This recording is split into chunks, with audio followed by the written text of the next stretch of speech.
Hello everybody and welcome.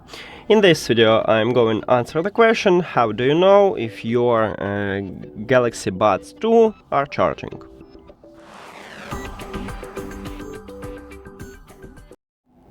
And we have a few options how to check it.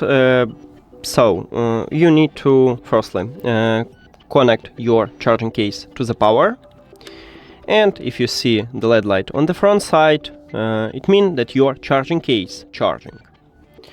Also we can check it if we use Galaxy Wearable application.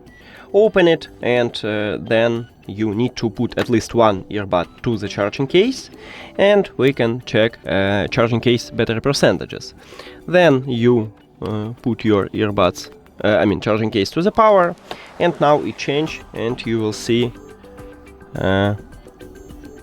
lightning bolt. It means that your charging case also charging.